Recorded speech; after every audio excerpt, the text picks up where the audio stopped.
Here we'll learn an overview of the structures and functions of the kidneys, start a table, and denote key functions of the kidneys. They regulate extracellular fluid osmolarity and volume, which has direct effects on blood volume, pressure, and acid-base balance. To do this, the kidneys must efficiently filter the blood to excrete wastes, including toxins and excess solutes in water. Also to note that they play key roles in the production of renin, erythropoietin, which is a hormone that increases red blood cell production, and glucose, and in the activation of vitamin D. The kidneys achieve these various objectives via intrarenal mechanisms and input from nervous and endocrine systems.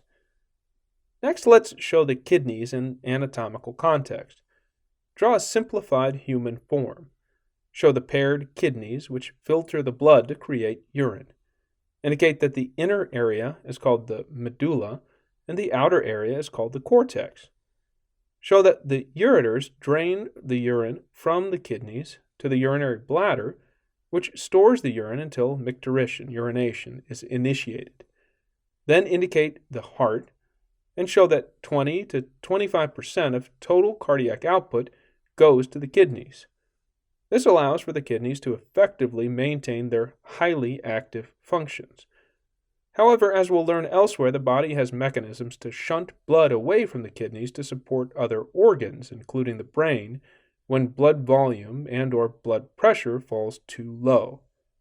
Next, let's zoom in and look at the functional unit of the kidney, the nephron.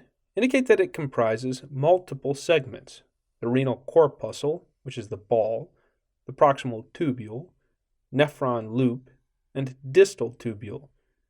The distal tubules of multiple nephrons drain into collecting ducts, which carry the urine to be drained via the ureters. As we'll learn elsewhere, the nephron segments differ histologically and functionally. A single kidney comprises over 1 million nephrons, but they aren't all the same. Cortical nephrons, which reside primarily in the renal cortex, the outermost area of the kidney, comprise 80% of all nephrons.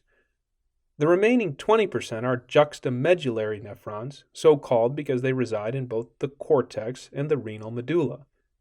Juxtamedullary nephrons are characterized by long nephron loops and special vasculature called the vasa recta, which aids in the osmotic regulation of urine.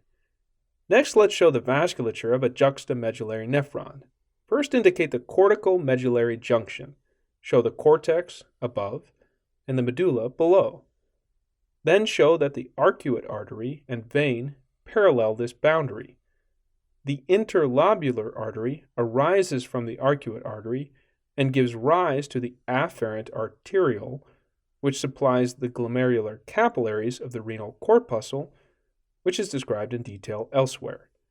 The efferent arteriole exits the renal corpuscle, then gives rise to the peritubular capillaries. In the juxtamedullary nephrons, these peritubular capillaries descend with the nephron loop to form the vasa recta. Notice that because gas exchange occurs within the vasa recta, we've indicated deoxygenated blood with the color blue. Deoxygenated blood exits the vasa recta by way of the interlobular vein, which drains into the arcuate vein.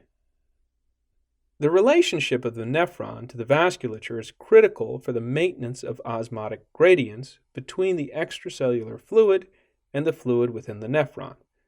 We'll learn the mechanism of exchange elsewhere. This concludes our diagram.